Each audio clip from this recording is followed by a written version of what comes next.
It truly was. I yelled at him, and then pain came back to me. My husband and I both yelled at him. The pain came back to me. I need to know where your husband's at. He's at the bottom of the lake in a fish. He's in a fish. Yes. There's no fish large enough on an Atwood to swallow your husband. He's at the bottom of the lake in a fish. Okay. I thought your husband went for a walk. Yeah, and then we came to the boat, and his clothes were laying on the boat. Okay. Tan Yeah. pants and cream shirt and flip-flops. Do you have a cell phone? It's in the camper. It's in the camper. Where's your camper at? I think it's, Area 3? I think so. Yeah. It's like a tannish camper. It's a tannish camper. You don't know what lot number it is? No. Well, we really need to verify your husband's still with us. Oh, okay. Okay? Well, he's actually just go out in the bottom of the lake. Well, I can't go in the bottom of the lake. So Do you have scuba divers? Yeah, we're going to have to call divers in to go to the Okay. bottom of the lake. Please do. And you're saying Get the best ones there are. Because this is a miracle from God, and you will see. You will see. you're saying your 4-year-old son's down there too? He's with God. Where's his body at? I don't know. Where did you throw him in the water at? Off of the dock at the causeway. Where the bike was today? Where the boat was? Yeah, where the boat is. Okay. I know. When there's supposed to be ones coming out there? I think there was one. Does anybody have a glass of water? We can get you water. Please. What's up? Thank you. We're right now we're gonna walk up to the squad, okay? That's what Okay. we're going to do. We're gonna put you in the back of the squad. You will find my husband. Okay, but you're gonna sit down in the back of the squad for us, okay? Can I actually just sit with my children? Yeah. And have water? Yeah, we can bring your children over. I would love a glass of water. Let's go up in this squad over Well, here. my children are here. We'll bring them over bring in 'em a over. minute. Let me go check you out. Yeah, we're gonna get it. Kyle wants to go get you one.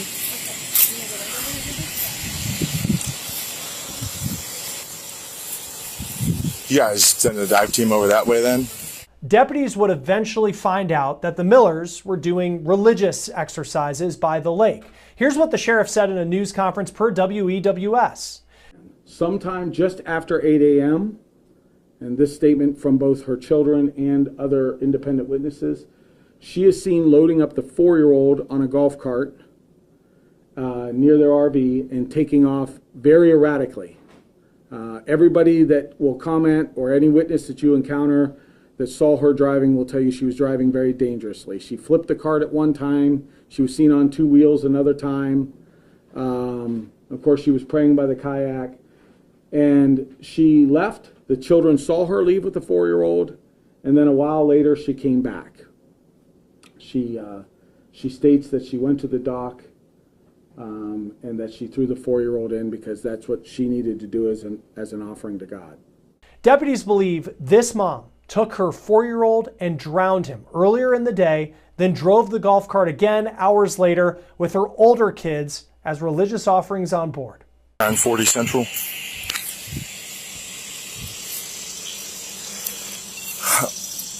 The mother is advising that her boat is located if you just want to log at the Causeway Center dock, and that's where she threw the child in the water. She's also now saying that the husband's in the water. If you just want to log that and notify the dive team, the Rangers are heading over that way right now.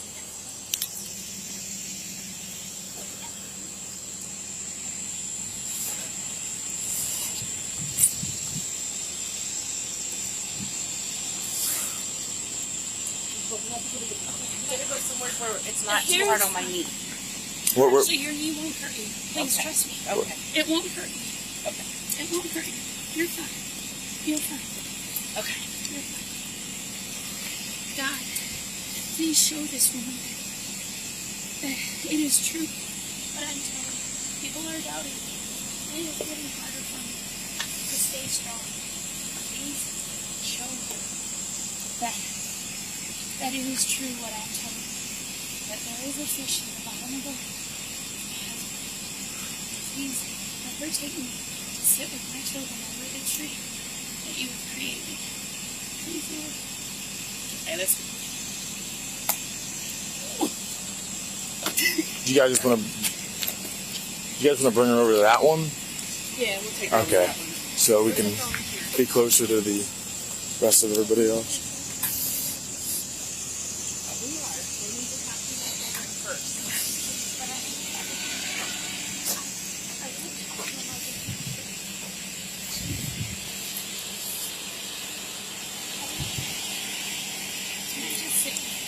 Here, have a seat right here. We'll go get your children as soon as they're done. No, I want to go. Right here. What are the kids saying now? I don't know if they've asked them if there's a little brother and dad or not. I don't know if they have. Okay. That's it. At this point. The miracles are true. And these two we doubted too, but they are true. They are. It's amazing. We can't tell you enough. Do you remember when Jesus was on the cross? Yeah, I remember. And he put his arms out and he said, "Forgive them, for they know not Yeah, what you they told do." me that already. Yes. They didn't know. They didn't know. Yeah, right. You are to trust. It's all about trust. It's hard because he does things in mysterious ways. Sure. And it's hard because we want to just believe our earthly ways. It is hard.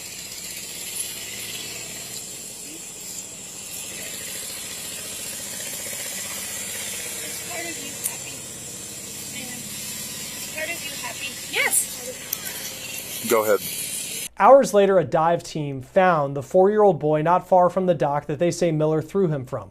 He was at the bottom of the lake. As for Miller's husband, deputies believe he was disappointed in himself for how he handled the religious tasks they thought God was giving them at the lake, and he decided to swim out to a sandbar in the lake, and that is where he drowned. His body was found the next day, and the sheriff said he did not die in a rescue mission for his son.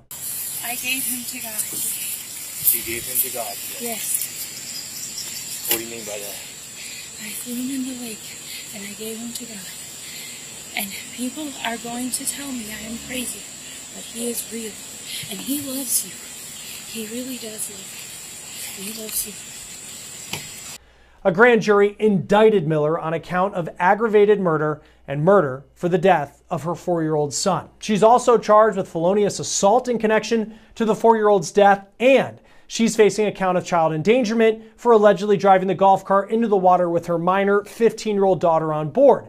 Then she's facing 3 counts of domestic violence for allegedly driving that golf cart with the 15-year-old on board, as well as her 2 twin 18-year-olds on board. She's being held in the county jail. According to WEWS, the Millers attended the Old Order Amish Church. That church has released a statement. They say what Ruth is accused of does not reflect their beliefs, and they say this was the result of mental illness. Joining us now is retired Judge Fanon Rucker. Thank you as always for taking the time to be with us. You practice in Ohio now as an attorney. Let's start with just this body cam video. You see some of the statements that this suspect makes. What was your reaction in watching that? Yeah, and thanks for having me on. You know, these cases that we talk about are always so interesting. As I watched that body cam, a lot of things came to mind. First of all, the devastation of the entirety of the incident. Here is a mother who is, as we know now, charged with killing her 4-year-old son, and whatever her and trying to kill her twins and her 16-year-old teenagers, and that they were such willing participants in whatever it was that their loving mother, in their eyes, subjected them to. That's what I thought of first. But the second thing I thought of, and this is one of the things that really kind of raised my eyebrow, we have a murder. We have folks missing. And this woman was reaching out and touching that officer. Right. Now, I can picture so many incidences where officers are investigating a scene and there's serious allegations, and if you even breathe wrong in an officer's direction, many times somebody's on the ground and in handcuffs. So that raised an eyebrow to me that they were as comfortable as they were with her in their engagement. No, I guess she didn't present as a physical threat to them, but that was something in her actions that certainly raised my eyebrow and that I had on my mind. And a lot of people trying to get in contact with me today. Yeah, I mean, I think like in watching that, because you can see they were first called to the scene for like, this, it seemed like it was an accident, right? Like here's this mom with her kids and they were driving on this golf cart into the water. And then it's like, as she keeps talking, you can see law enforcement just start to be like, what exactly are we dealing with here? She's accused of, I found it interesting because she's facing a murder charge related to her 4-year-old, but also aggravated murder. Why the 2 counts related to the death of one person? So it's not unusual when we're dealing with, it can be one death, but a person can be charged with 3 different charges for that one death. Or you may be charged with felonious assault for the action that led to the death. You may be charged with murder just in case you can't prove aggravated murder, because she is also charged with aggravated murder because we're talking about a child who's 4 years old. So you charge all of those, and ultimately, depending on ensuring that it's only the charge involving that child, they merge. And so ultimately, she can only be sentenced for one, even if she's found guilty, because the facts and the law justify the conviction on those charges. But that's why you see more than one charge for the same incident. She was clearly someone very much into her faith. Apparently the entire family was. And I know her church in the Amish community did release a statement to a local television station saying that that's not what they believe in. That's not part of their teachings. They believe that this was a case of mental health. But, you have this woman who, the reason that she did this is, she says, for religious reasons. How does the law see the difference between, here's someone who really believed something from a religious standpoint, but then also looking and saying that this could be someone who has severe mental health issues that would have done this if she's found guilty? That's a tough line to walk. So what we know when we're talking about whether someone has a mental defect or suffering from some mental disease at the time of the incident, the question is, from a legal standpoint, whether they understood and appreciated the gravity or the impact of their actions at the time they did them. Well, she seems to understand that very intentionally what she did. Like, this was not, I thought God was going to grab him and take him up into a spaceship when, we throw him over the water. No, she said, no, we intentionally went in the water because God told me that this was going to be a miracle, and you just watch, you go find their bodies, it's going to be a miracle, I promise you. Like her actions were very intentional. Now, to the average person watching it, we say, ooh, clearly something is going on with this person that doesn't make sense. And, we use the moniker crazy, which is not appropriate to use, but there's something wrong here. But something wrong here does not meet the legal definition of not understanding and appreciating what someone is doing. It sounds very clearly like she understood and appreciated exactly what she was doing, even if it was unreasonable, outrageous, and ultimately horribly, murderously tragic. I thought it was interesting. I was watching a news conference with the local sheriff there who said it was really difficult in interrogations and interviews to kind of piece together what actually happened, because she kept, repeating a lot of the lines that you see in the body camera video. But he also said, I don't think she's ever lied to us, which kind of sounded like the sheriff believes that she truly believes that God had told her to do this. When you look at how a defense attorney, with her clearly admitting that she did it on body camera video, and I'm sure the evidence will come with it as well, could there be a mental health argument here if you're the defense attorney trying to help your client, where clearly this is something, I would just say on the outside, it's clear what she did. It's not like she's accused and wasn't actually there or any of that. It's clear what she did. It's just kind of how much of an impact does the motive behind it and what was going on in her mind matter to what the punishment may be? Well, okay, so when we're talking about punishment versus liability, those two different questions. Motive is not required in order to prove guilt. Motive is helpful to prove guilt and could be used to establish the level of the penalty. What the issue is what was her intent at the time, whether she understood what she was doing when she did it. And that really is the gravamen of the issue.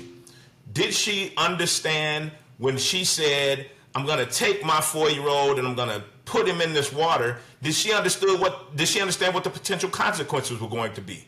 And if she did, and if her intent was to cause those consequences because on some level she believed that God was going to perform some miracle to prevent him from passing on and drowning and lacking oxygen, then she may have her lawyer may have a very difficult time establishing that she was not cognizant of her faculties at the time this happened. But I think any criminal defense lawyer worth their salt who represents her will absolutely make that argument. I think it would be malpractice for them not to. I guess when you look at this, Judge, what is the punishment she could face in Ohio considering these charges? Well, the most serious, because she is accused of aggravated murder. Murder is the killing, no person shall take the life of another. Aggravated murder is where there are certain aggravating circumstances. And the aggravating circumstance that justifies this being charged as aggravated murder in Ohio, which is the killing of a 4-year-old, actually justifies her being charged with a capital offense, which means she could be subjected to the death penalty. Now, it's also very likely on the murder charges that she's looking at life with the possibility of parole, life with the possibility of no parole, or life with the possibility of parole after a certain number of years. But that's what she'd be looking at between, for the most serious offenses, particularly with the aggravated murder, potentially the death penalty, but certainly life without the possibility of parole is a very real possibility if she is convicted and the defenses of mental health or mental defect is not proven by preponderance of the evidence as required for the burden to shift to the defense.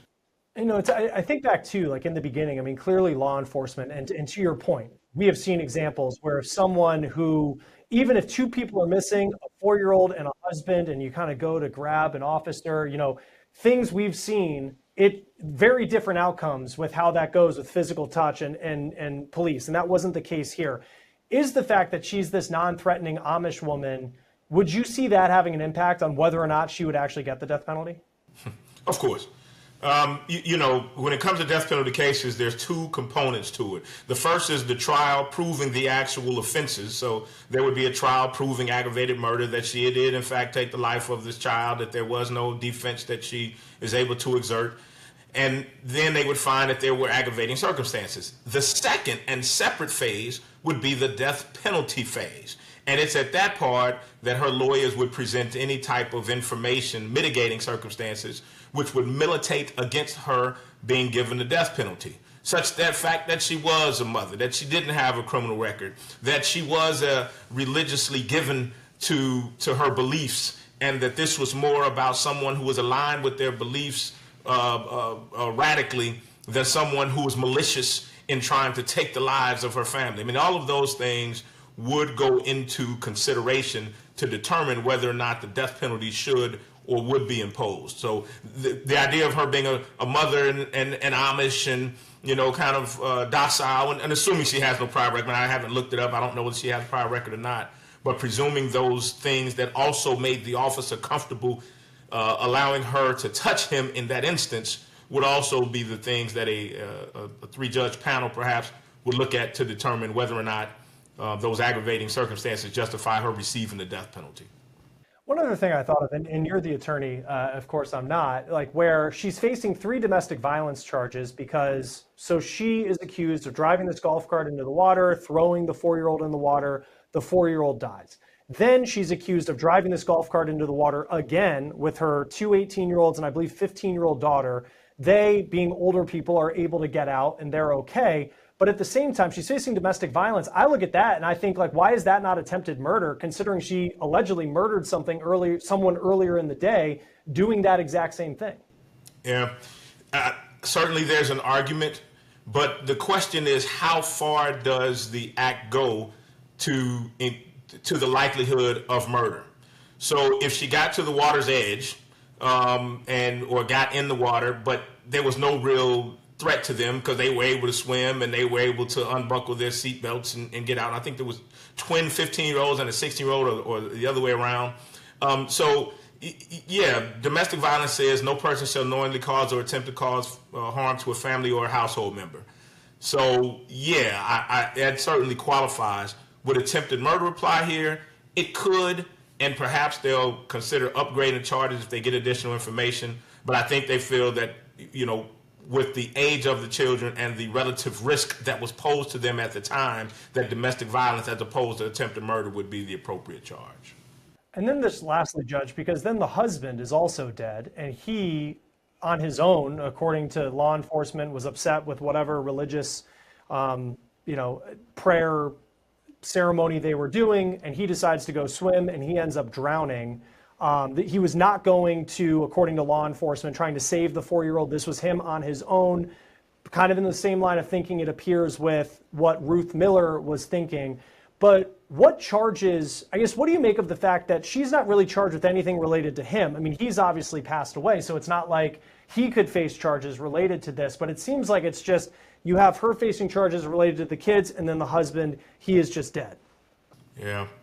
I don't know what charges she could have faced for his death unless she encouraged him or advised him, and she had such control over him that would cause him to do that. We've seen those in cases where people have relationships and the person they're in a relationship with encourages them to commit suicide, and they do, and the person gets charged. I mean, we see that, but those are some extreme cases of incredible influence that is being exerted over the person who actually does take their own lives.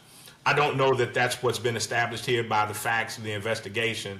It seemed like, he didn't know how to handle his marriage and the fanaticism that his spouse showed by her actions and her practices. And perhaps there was some mental health issues that this husband also experienced, that he couldn't or wasn't in a position to try to save his family as opposed to just try to run away. But I don't know what charges would be appropriate against the wife.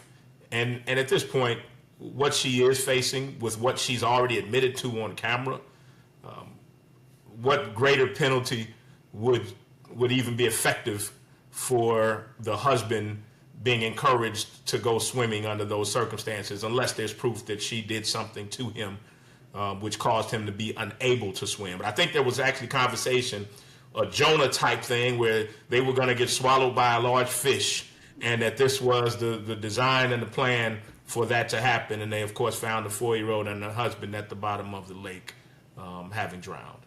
No, just an incredibly tragic story, and we'll see how the court proceedings now play out. Retired Judge Fanon Rucker, always great to have you on Law and Crime. Thank you for being with us. Thank you. That will do it for On the Case, presented by Law and Crime. Subscribe to us on YouTube and Spotify. I'm Chris Stewart. We'll see you next time.